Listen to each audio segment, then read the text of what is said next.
为什么？你血样？我没带。哎呀，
暴露了，开始行动！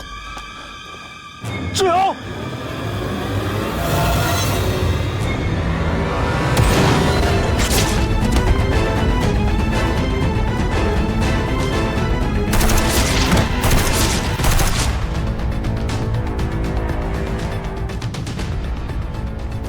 进来。老板，外面怎么了？我们被袭击了，有多少人？不确定，老板。你带点人，快点把班达给杀了。是的，老板，快去。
班达，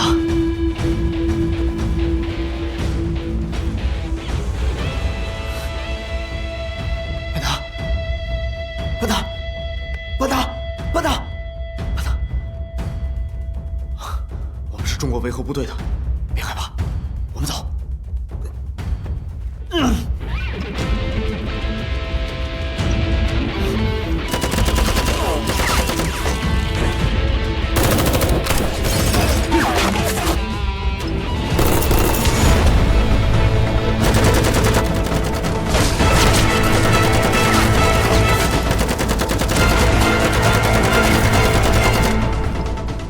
抓住他们！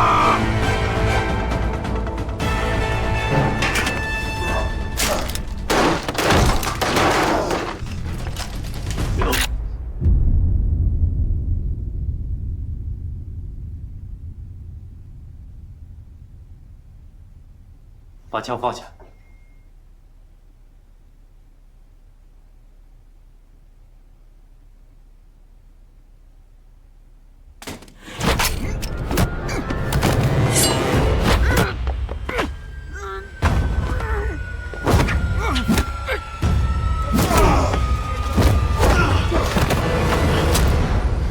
你要再动的话，我就开枪了。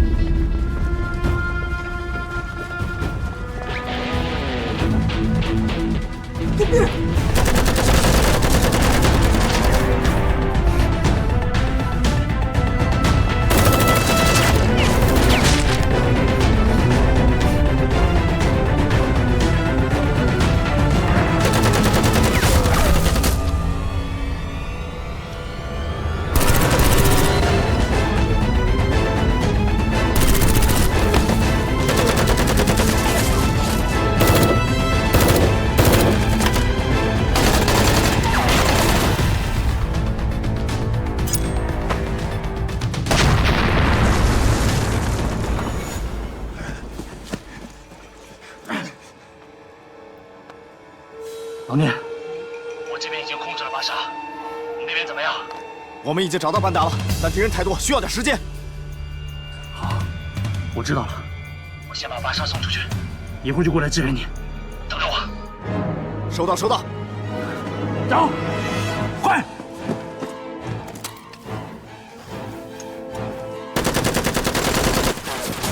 准备撤退。收到。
在车上扣着呢。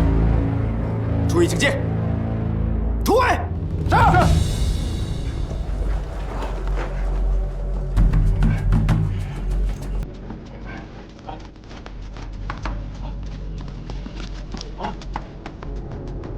老毕，到。你一会儿把巴沙带走，我和子楠去支援老聂。是。注意安全。是。楠，去支援老聂。走。 老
快点！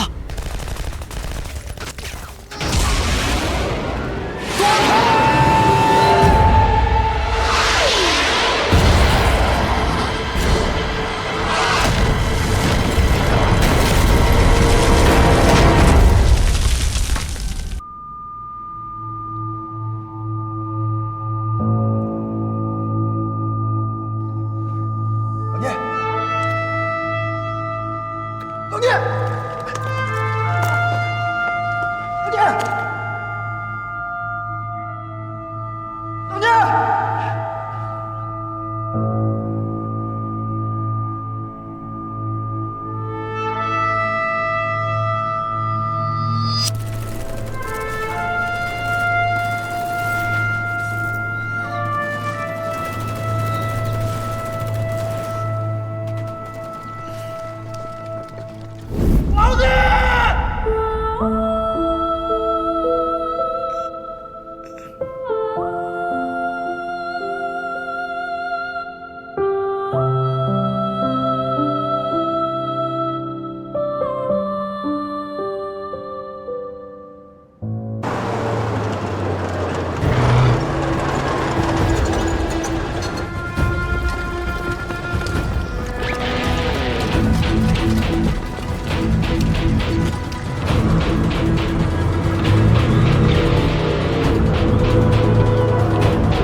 老宋，准备好了吗？马上开始。放心，没问题。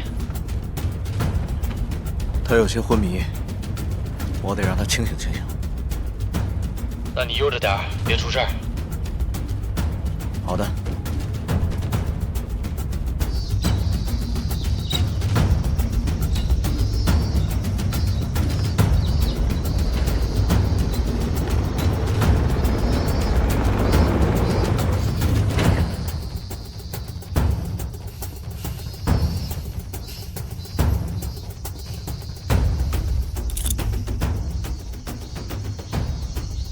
安士顿是谁？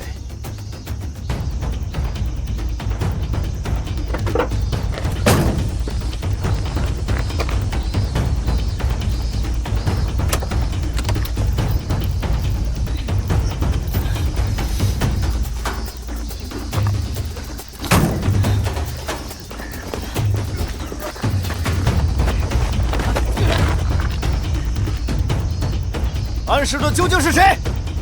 你们该死的中国人！你们不能把我怎么样！说，我把你绑石头上扔进河里，多久才能找到你？嗯？你杀了我吧！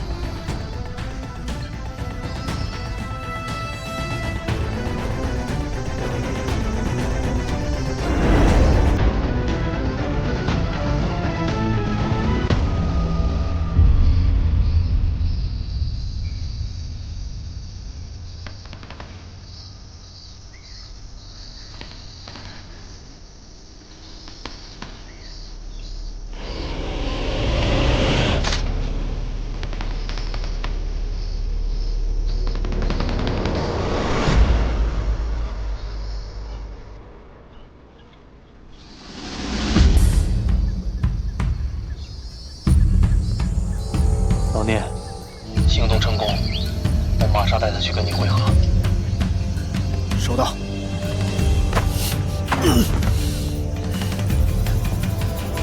走，老宋。你眼这是谁啊？我已经把照片给牧羊传过去了，他是阿明卫队的队长，叫德鲁。阿明。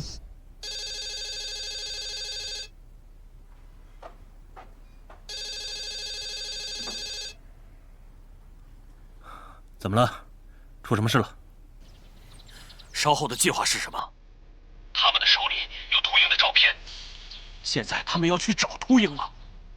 我们必须要保证计划延续。好，明白。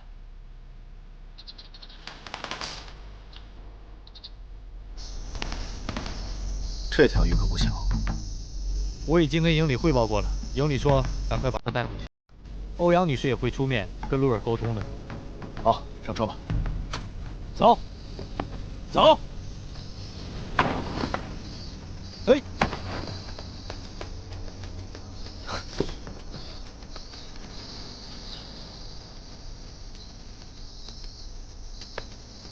青花甲，快报告营长。是。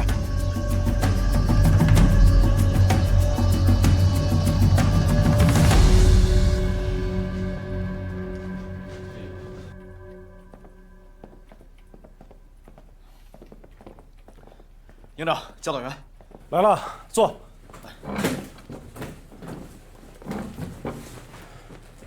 我先大概说一下基本情况。巴沙已经被移交联赛团警察部了。德鲁的情况，我也向欧阳丹尼做了汇报。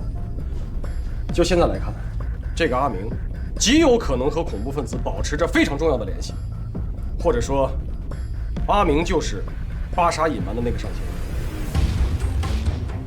德鲁服毒自杀，要是跟阿明对峙的话，他肯定百口莫辩。没有证据，说什么都没有用，鲁尔不会相信的。目前我们只能等联赛团总部对进口药品的调查结果。报告营长，欧阳女士电话。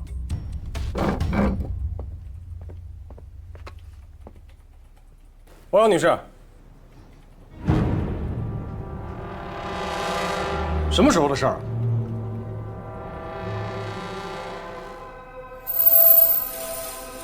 好，明白。中国维和步兵营一切听从联赛团总部的安排。怎么说，老高？形势不容乐观啊！政府军决定明天破晓，强攻难民营。什么？小将，到！通知连以上干部，半个小时后到这儿开会。是。鲁尔要跟联合国撕破脸了。不仅如此啊，特派团司令部决定以中国维和步兵营为总指挥部，所有相关决策人员都将听咱们调遣。老高，这个责任太大了。报告营长，联赛团军事部门、维和警察部门，还有我国大使馆全部打来电话，问三高和您。好，告诉他们10分钟之后回电话。是。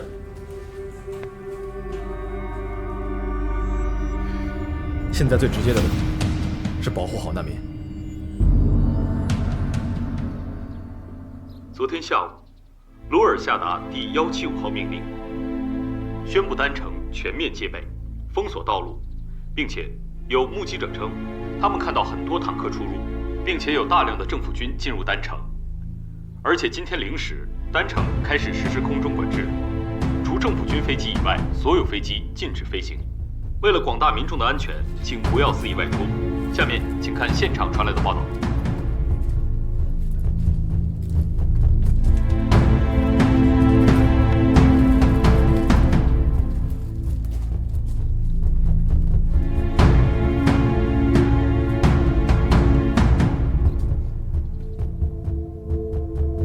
同志们，大家都看到了，鲁尔的政府无视与联合国的约定，明天将会强攻我们步兵营所负责守卫的难民营。下面，请营长传达上级给我们的命令。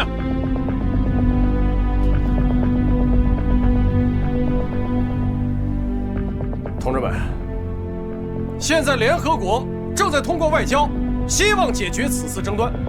同时，特派团司令部命令我中国维和步兵营坚守阵地，保护所属难民。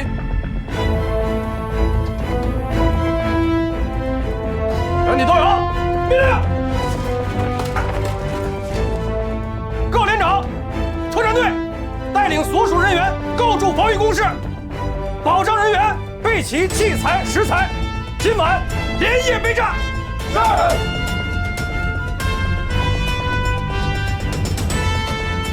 同志们，饭后给家里写封信吧。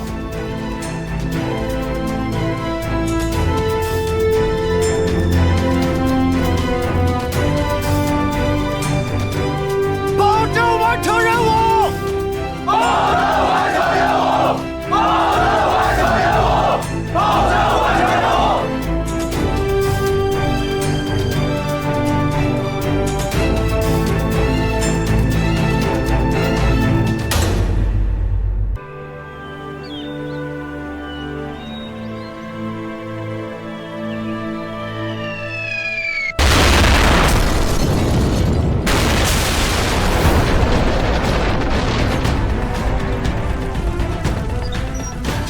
老兵，警戒！我去救火，你小心！全体都有！政府军已经开始冲击我们的外围防线了，榴弹已经落入我们的营地。步兵营所有战士迅速各就各位，加强警戒，死守营地，绝不能让政府军踏进我步兵营半步。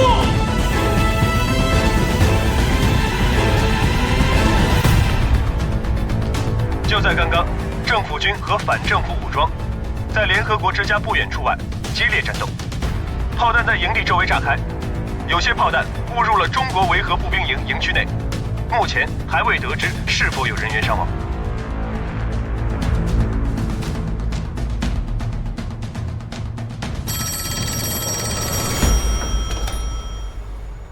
欧阳小姐，我方人员进一步调查了安士顿名下的瑞士银行账户，发现了多笔转入单程本地银行的转账，其中几笔数额较大。经过调取此前的监控录像，我们发现取款人正是塞利亚恐怖分子巴沙。也就是说，安士顿的确是巴沙的上线。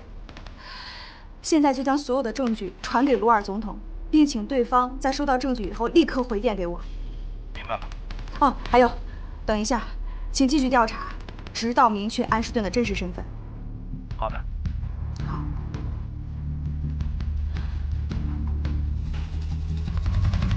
目前为止，战斗还在激烈的进行中，已经有大量的无辜平民伤亡。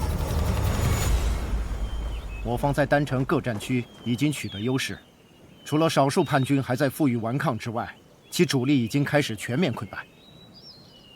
这群叛军就是一群乌合之众，根本不能对我们形成威胁。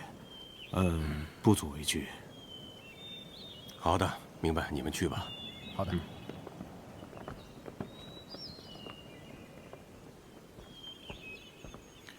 总统先生，是你把消息传出去，说政府军今天要强攻难民营吗？总统先生，我不知道事情的真实情况，但我们的确发现了在难民营里的反政府军叛徒。难民营已经成为了藏匿罪犯的老巢，是一个巨大的安全隐患。如果我们再不围剿的话，你说的没错，难民营的隐患一定要消除。但是我们要注意处理的方法，毕竟那里是联赛团的驻地。总统先生，如果那里真的是联赛团的驻地的话，班达小姐根本不会被恐怖分子所绑架。正因为她被恐怖分子绑架了，所以那里根本就是无法之地。你说的也不是没有道理。但是我要先和中国的维和部队正式的谈谈，让他们放弃驻守难民营。记住，绝不能擅自动用武力。好的，总统先生。你看这个5号地狱和这个，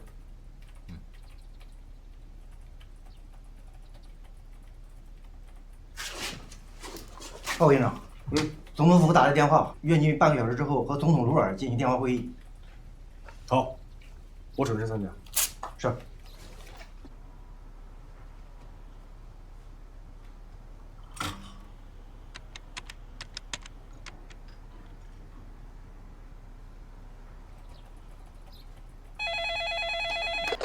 喂，高营长。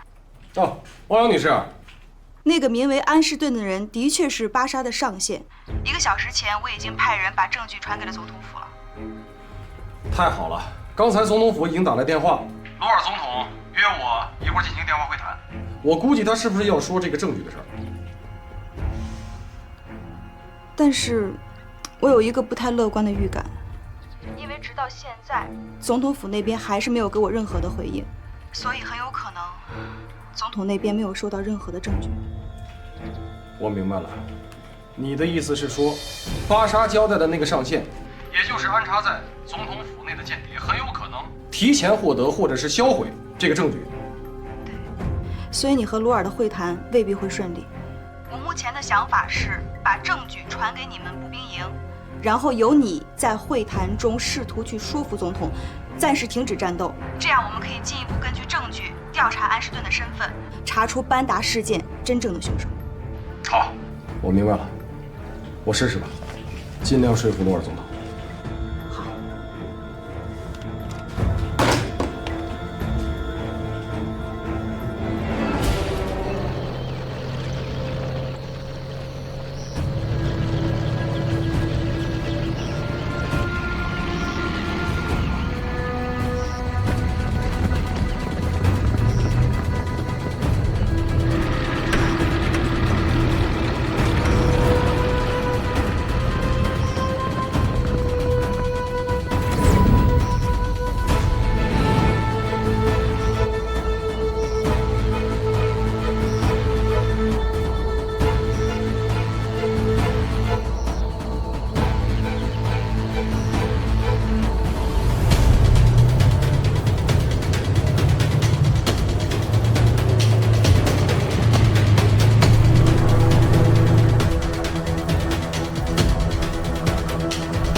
老宋，政府军的所有火力全都指向营内，步步逼近。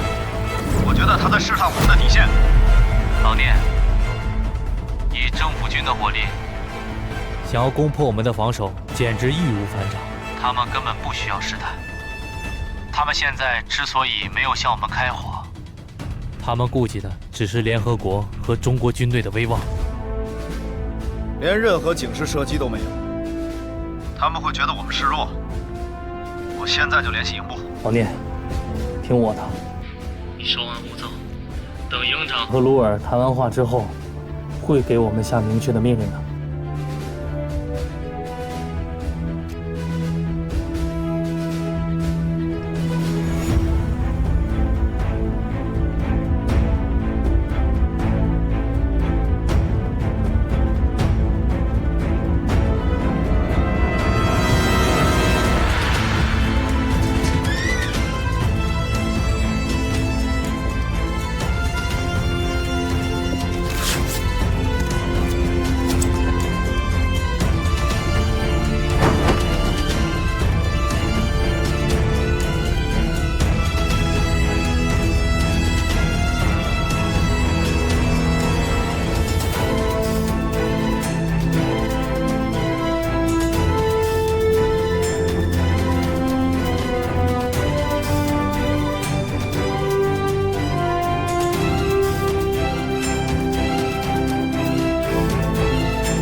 总统先生，您快看，现在中国维和步兵营的营地里面，全部都插上了中国国旗。这也就是说，中国维和部队这支军队现在不再代表联赛团了。这也就意味着，我们可以进攻他们了。你觉得这是好消息吗？营地的周围全都是国旗，如果现在我们进攻，就是跟中国政府对着干了。不行。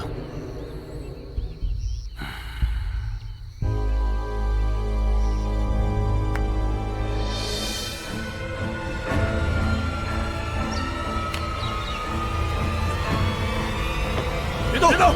别动！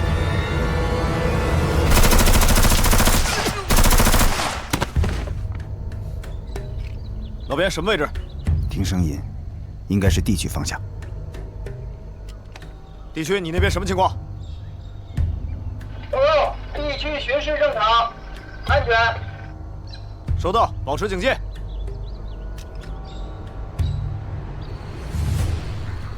你好，高营长。总统先生，我打给你只有一个目的，就是明确告诉你们，你们不要挡在政府和国家叛徒之间。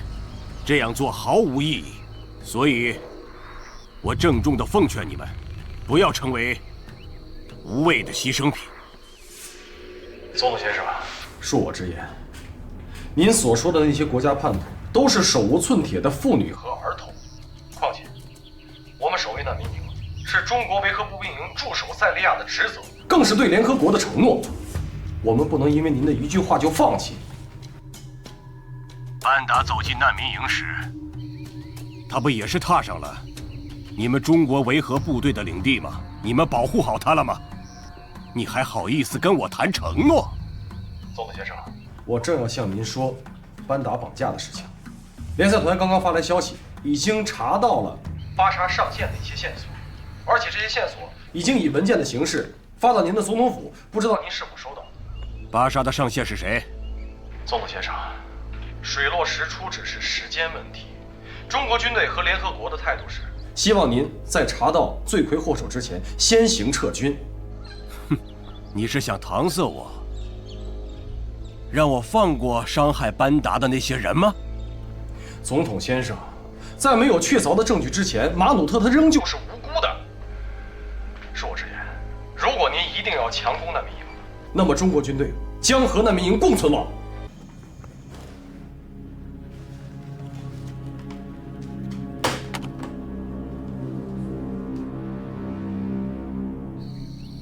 高营长为什么要帮助马努特那个混蛋呢？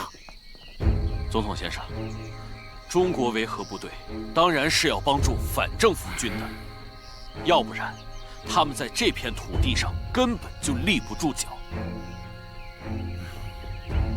总统先生，高营长说的证据，如果那个证据确实存在的话，我们需要彻底的调查。他们的话你也信？这只是他们为了拖延时间的权宜之计。阿明将军，你立刻返回难民营，特别是难民营相近的哨口，绝对不能允许任何人进出，切记不能和中国的维和部队发生冲突。好的，总统先生。好的。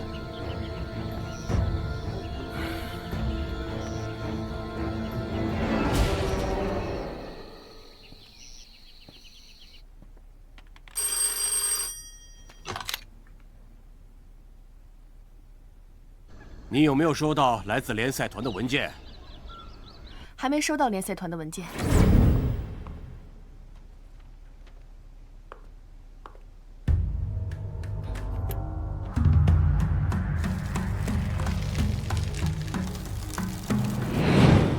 那你再看一下有没有收到班达那件事情的文件？你有收到吗？没收到，总统先生。好吧。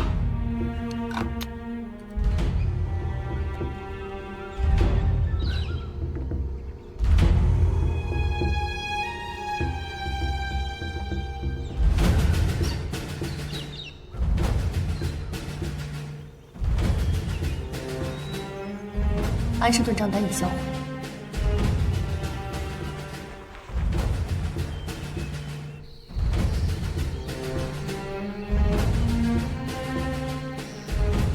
看来营长和总统的谈判不太顺利。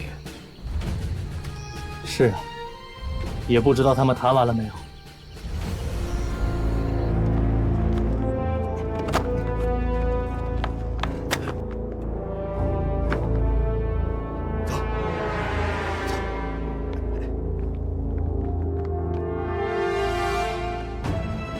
别动！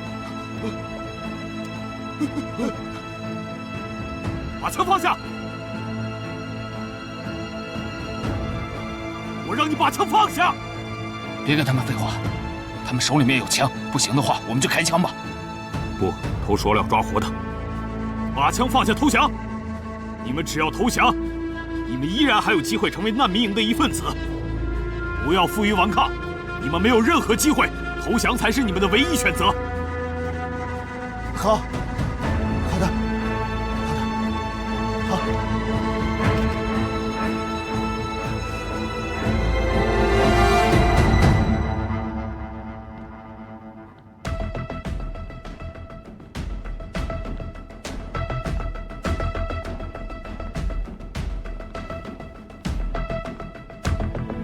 他们想逃出难民营，但是在半路上被我们拦了回来。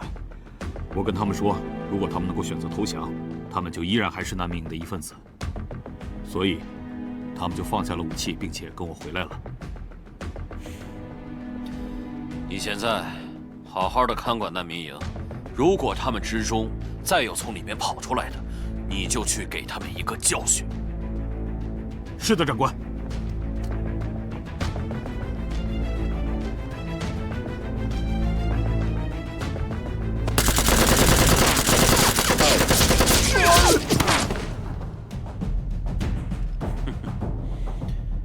你去最高指挥官那里说，难民营里的人刚才向我们开火了。如果还有从难民营里逃出来的人，就立刻射杀掉，不要有任何的犹豫，就说是我的命令。但是将军，总统先生会不会同意这么做呢？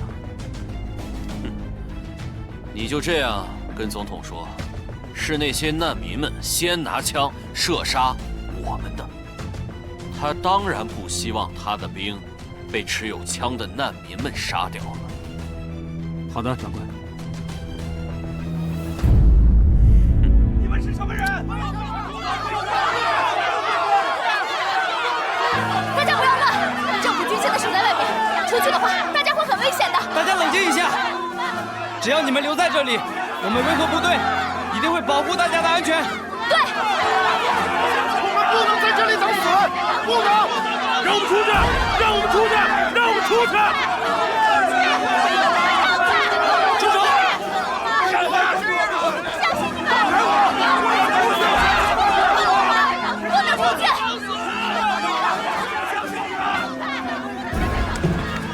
营长，有大批难民在营区北侧集结，难民开始翻墙，外面有枪声，政府军已经动手杀难民了。宋建臣，你给我听好了，必须控制住局面，不允许再有人翻墙出去，一个难民都不给我放出去。是。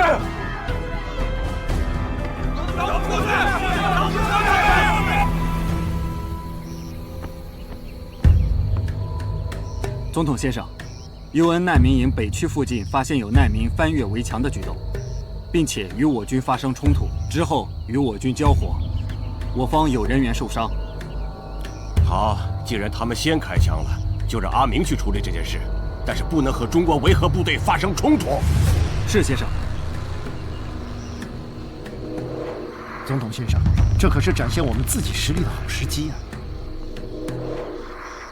展示实力，这你只说对了一半。我们要借这次机会展现清剿叛军的实力和决心，再借这次机会震慑维和部队。我们不会和他们真正动手的。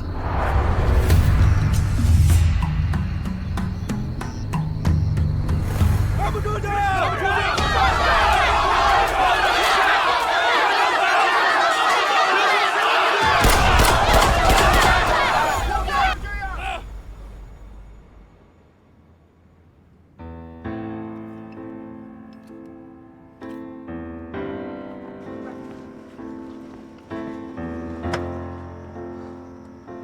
大家听我说，外面的政府军已经开始向爬出去难民射击了，所以你们现在不能再往外爬了，一定要留在这儿。我们综合维护部队会誓死保卫你们的安全的。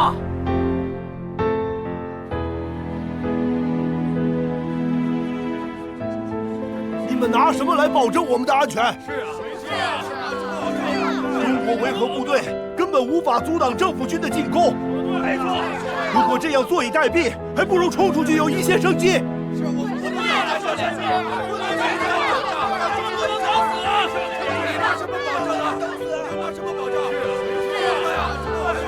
你们都听着，都别再说话了！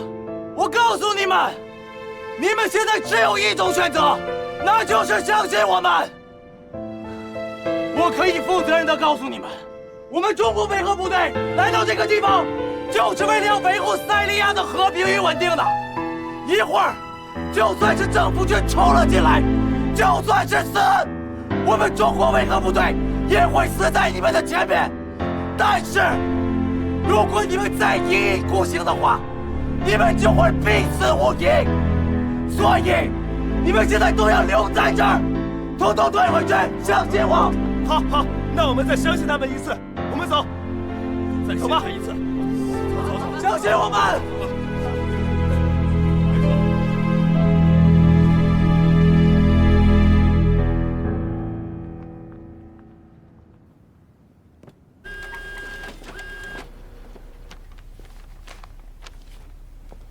高营长，这是刚刚从瑞士银行发过来的传真件。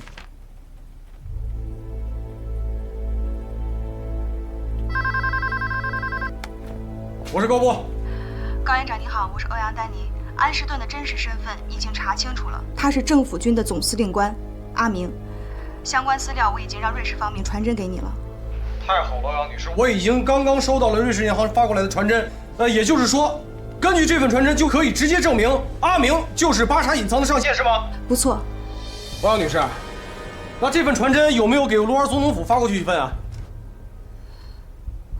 我今天早上已经第一时间传给卢尔办公室，但是结果和今天的凌晨一样，卢尔方面还是没有任何的表态。坏了，欧阳女士，如果说阿明真的是和恐怖分子是一伙的话，那么在卢尔身边肯定还有他们安插的内线。也就是说，现在这份文件很有可能已经被他们截获了。那如果真的是这样，我们的调查不全都白费了？我们得想办法能让卢尔了解真相。欧阳女士，没关系，现在不是丧气的时候，现在最关键的当务之急是要把这份文件直接呈现给卢尔本人的面前。这太危险！如果文件被截获，阿明应该已经有所察觉。你们不要贸然行动，他会找所有的借口发动进攻。你们现在就是一座孤岛，被包围的孤岛。你们千万不要轻举妄动，我正在想办法面见卢尔。欧阳女士，已经来不及了，我们只有放手一搏了。走，老婆。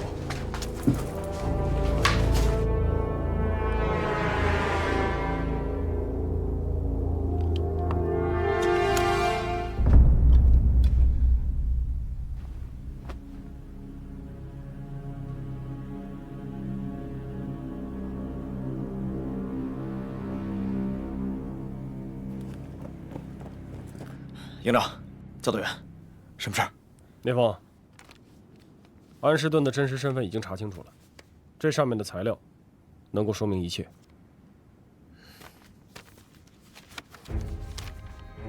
是。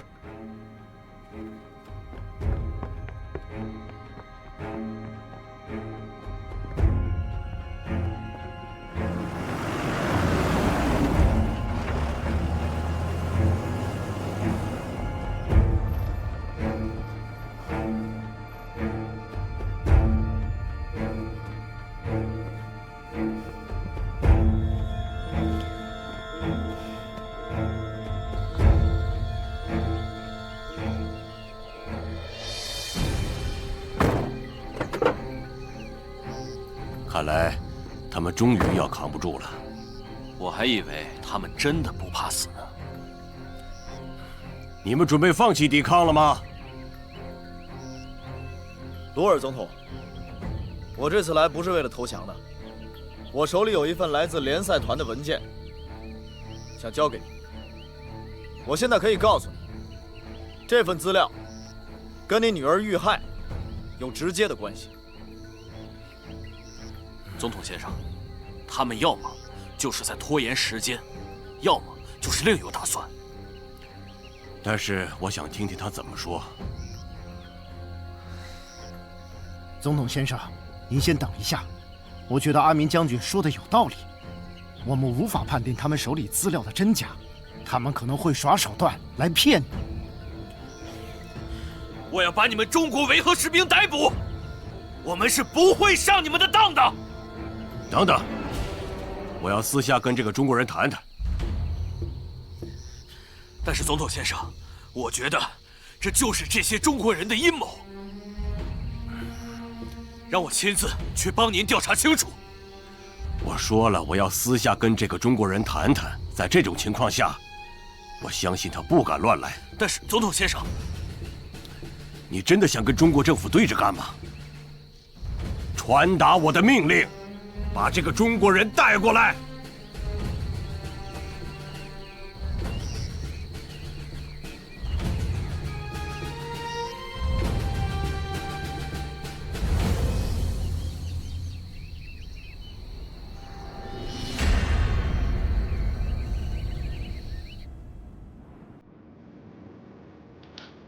难道就让队长自己一个人去啊？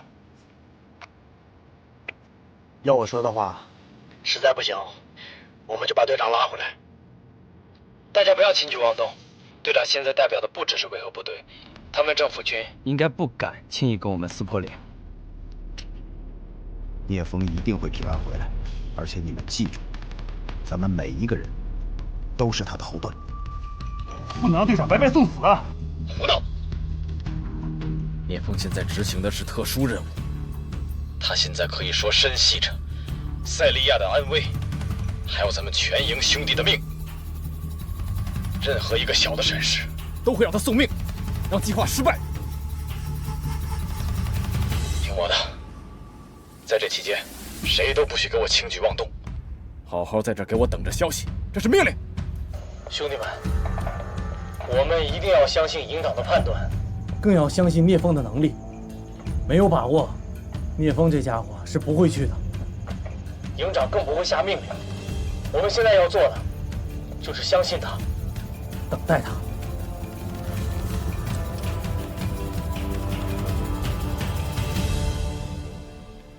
好了，你想告诉我什么？听着，如果你敢胡说八道欺骗总统，我就让你好看。总统先生，绑架你女儿班达的幕后主使是你的人。谁？联赛团已经查明信息，这个人是阿明将军，他雇佣的巴沙。哼，总统先生，他一定是在开玩笑。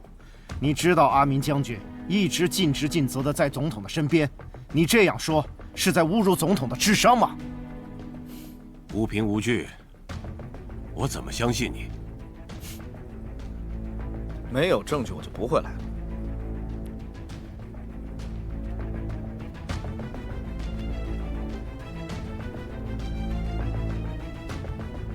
这是瑞士银行的转账流水，上面有阿明用假名字转账给巴沙的所有记录，还有客户信息验证。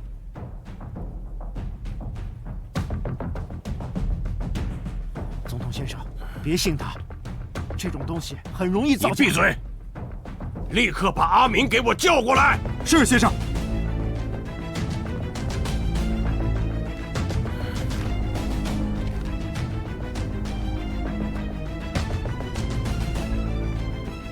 总统先生，阿明不见了。他不见了？是的。去把他找出来。是。总统先生，在塞利亚的政府军和反政府军里，都安插了他的很多内奸，他们的目的就是制造混乱和争端。您和马努特的很多矛盾都是人为的。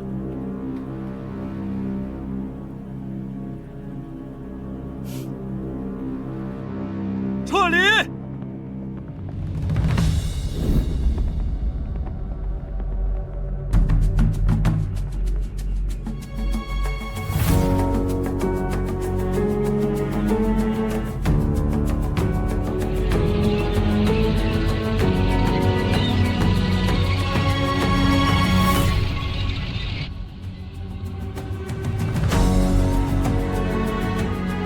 他们撤了。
冷静你，到！通知国内，危机解除。是。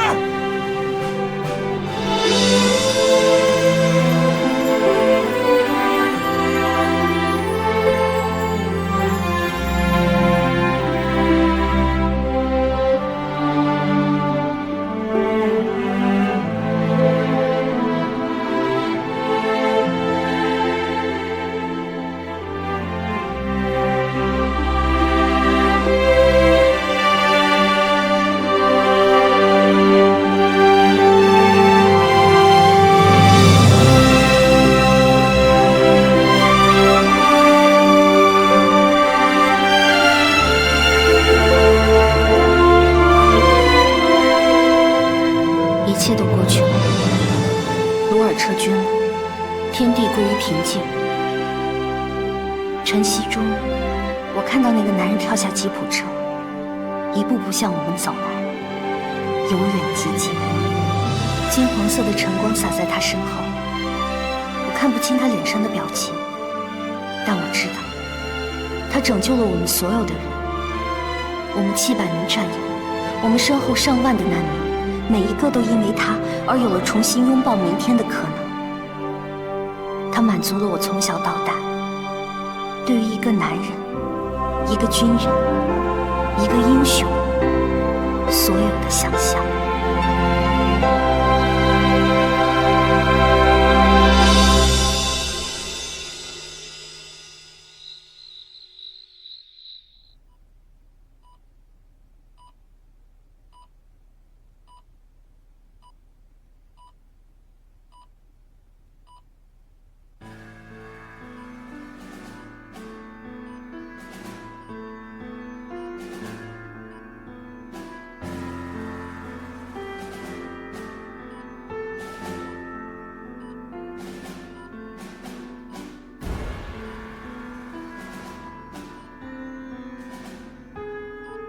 怎么样了，医生？班达小姐现在的情况很不稳定，最好尽快送到丹城医院。没有其他办法了吗？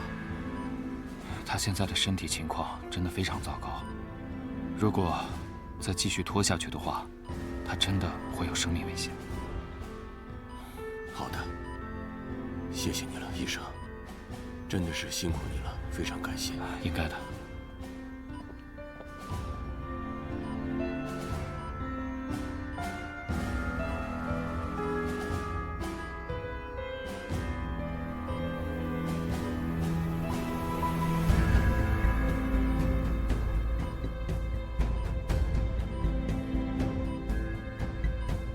班达，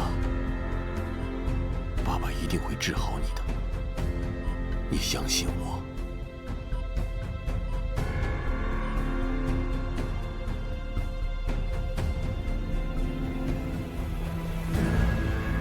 准备血浆包，还有手术器械。是。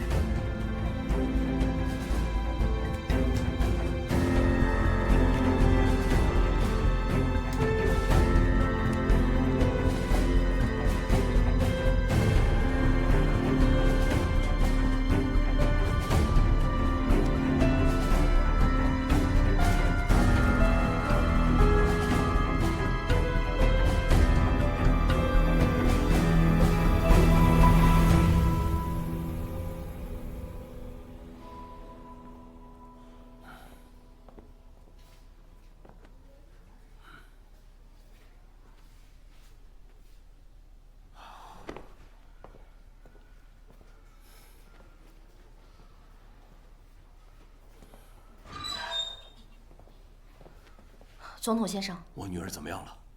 幸亏抢救及时，现在情况算是稳定下来了。但如果再有一次，班达就很危险了。我知道，造成这一切都是我的责任，我没能把班达及时的送过来。感谢你救了我的女儿，今晚班达就在这里，由你们来看护。我能不能让我自己的部队来看守班达？你能尽快的帮我去问问吗？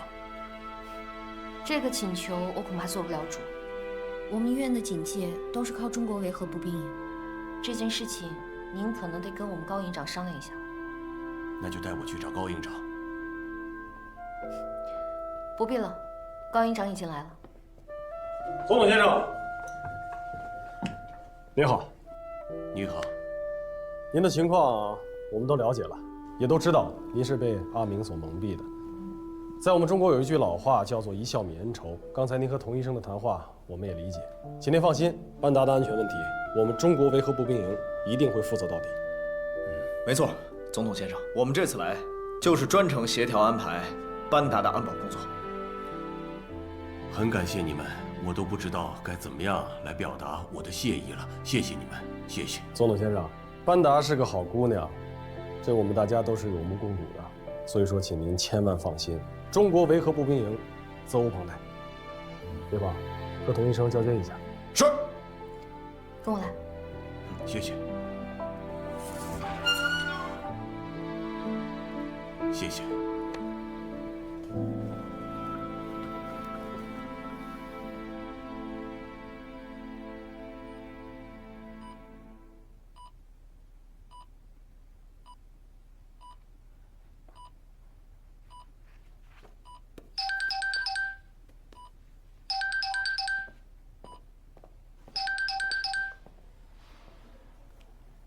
喂，妈。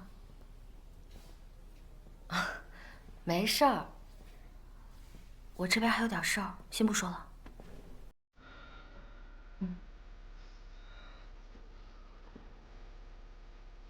家里人吓坏了吧？你家里人也吓坏了吧？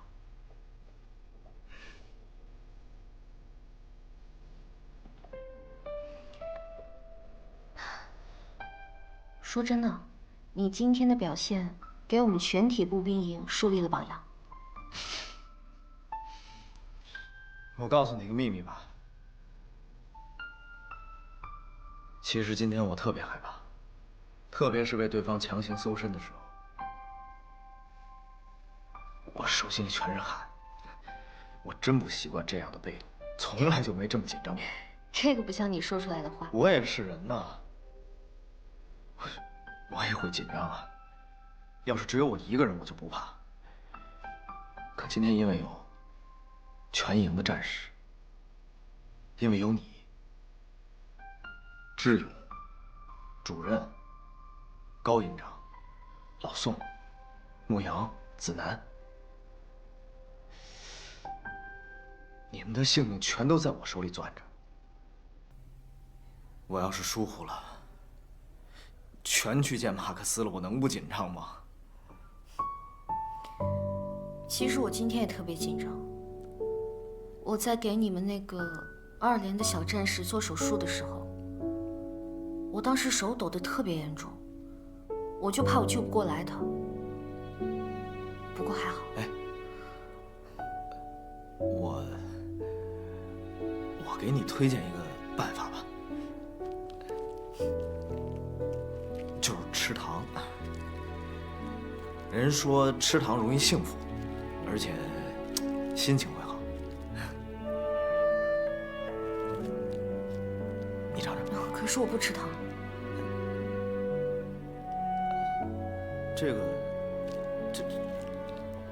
这糖我自己都不舍得吃，特别好吃。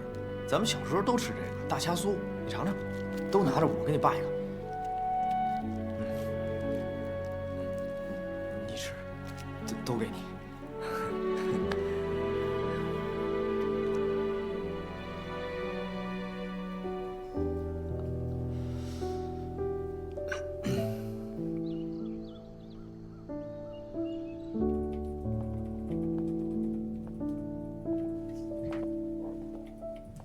哎呀，我也真是服了气了。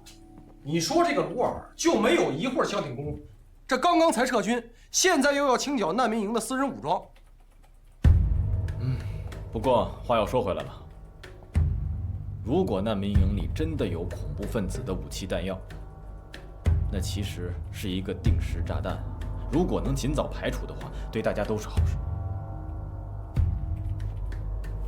你说的对啊，尤其是一直出现状况的这个难民营的北部区域，你还别说，没准啊，这里边还真藏有反政府军的重要人物。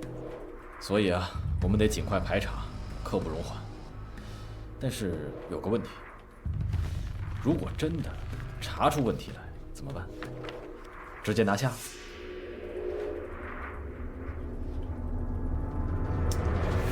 这个麻烦了。按照规定，他们只要脱掉军装进入难民营，我们就得把他当作难民。是啊，不能是囚犯，而且还得去保护他们。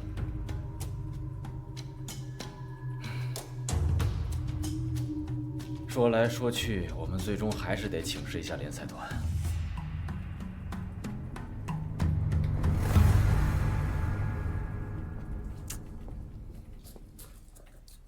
哎，老胡啊，你看啊，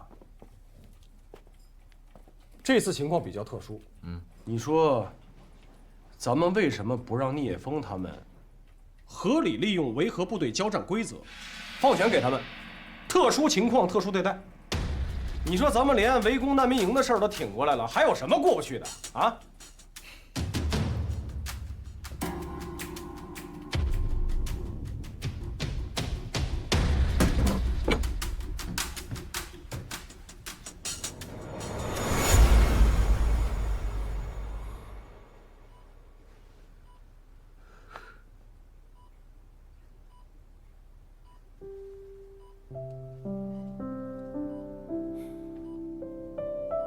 班达，爸爸一定会替你报仇的，让那些反对我的、背叛塞利亚的、伤害你的人付出代价的。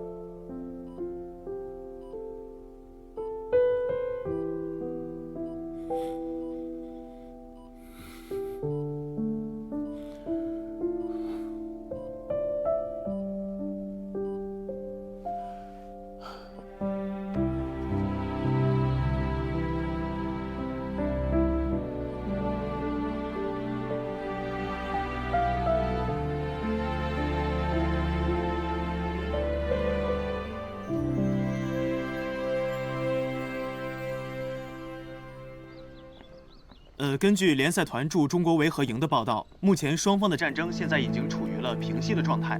那么，由于政府方面进行了武力的镇压，还是有一些平民百姓遭到了战争的伤害。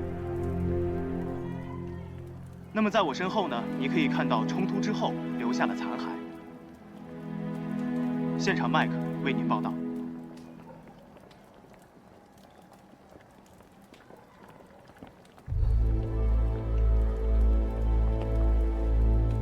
您好，我们是中国维和步兵营，奉命到这里来搜查，希望你能够配合。我是努维克族的部族首领，你要查什么？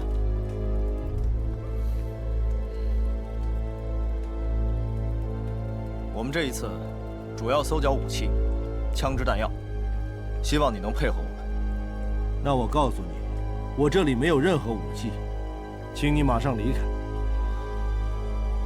这是联赛团的最高命令，所有人都必须接受检查，希望你配合。我不允许，谁都不能搜我的房子。不行啊！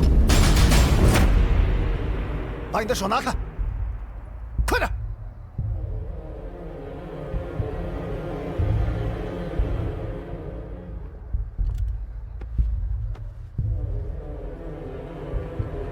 破片手雷。哟，玩的还挺专业。这里是我的家，我不允许你们进去。我是这里的难民，你们应该是保护我的。如果你们坚持进入，那就杀了我。好，我现在跟你说的话，希望你能听清楚。我只给你2个选择：第一，放弃抵抗；第二，把你移交联赛团警察部，让他们处理你。你考虑清楚。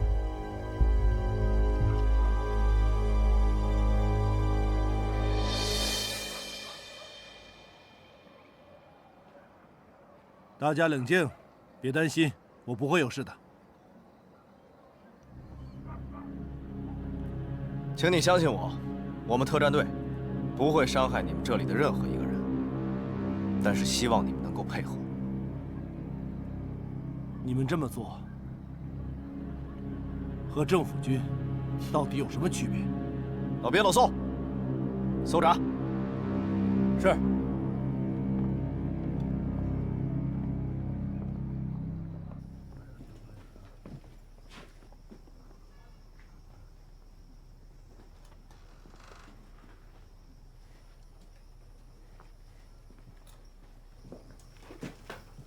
进去看看。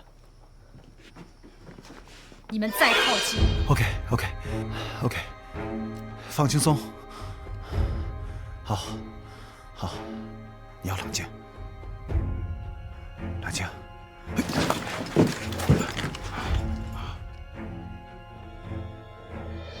去看看。坐下，坐下。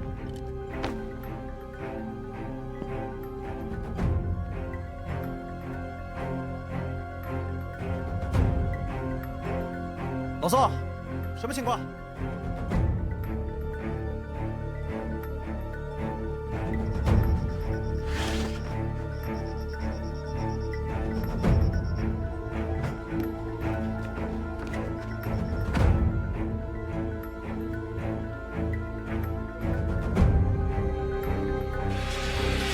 不变，回来看看。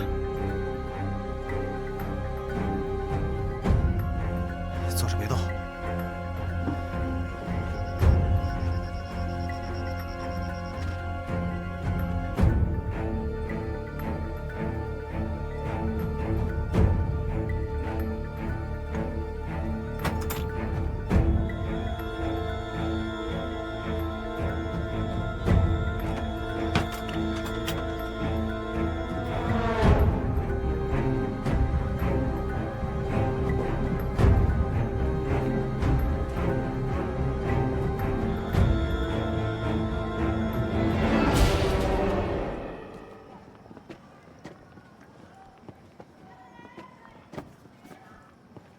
他们怎么找到的？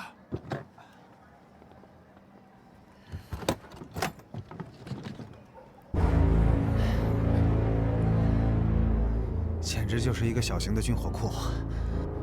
除了这个，在屋里面还发现了一个可以通往难民营背面的后门。报告营长，我们搜到了一个箱子，里面将近20把枪。在他房间里，还有通往外面的后门。干得漂亮！疯小子，你给我记住了啊，这可是条大鱼啊，必须全都带回来审讯。是。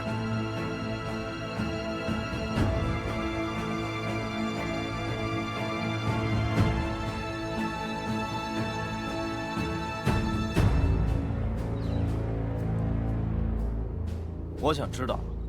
哎，干什么呢？什么呢？松开！松开！他只想保护我，别伤害他。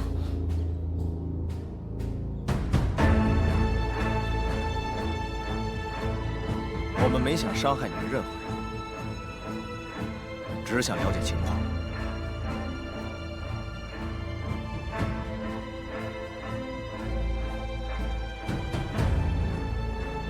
总统先生，请您相信我们一直都在找他，搜遍了全城，但是还没找到。有人说他已经跑了。真是一群笨蛋呐！连个人都找不到吗？啊！我给你几天时间搜索阿明，务必要给我找到，搜遍全城的每一个角落。是的，总统先生。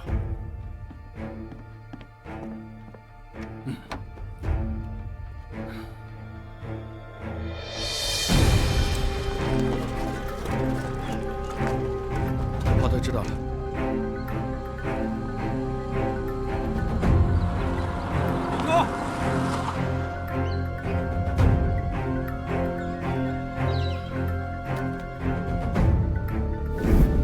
不好意思，先生，请回去。撤！回去！哎，让我们过去，我们没有恶意。先生，请你回去。让我们过去。我让你回去。我的家住在那边，我要回家。请你立刻回去。回去！前面我的家就在前面，不管你什么理由。做了什么？你要这样？我让你回去。我只是想回家而已。后面的车，为什么不让我过去？回去！封锁！让我过去。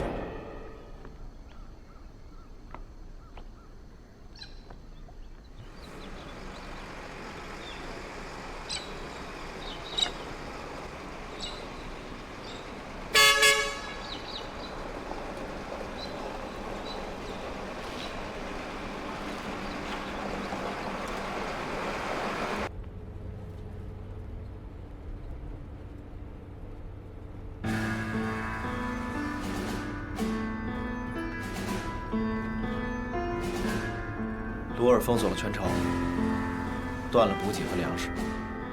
我觉得他就是要把自己逼上绝路。现在，他们真是杀红了眼了，一心想抓住马努特，又跑出来个阿明，他们现在眼里啊，只有这2个人了。也不知道会封城多久，补给和粮食一天进不来，矛盾就会不断升级。老聂，你也看到了，最后苦的还是塞利亚的百姓啊。是啊，鲁尔现在的目的很明确，处理叛军是他要做的头等大事。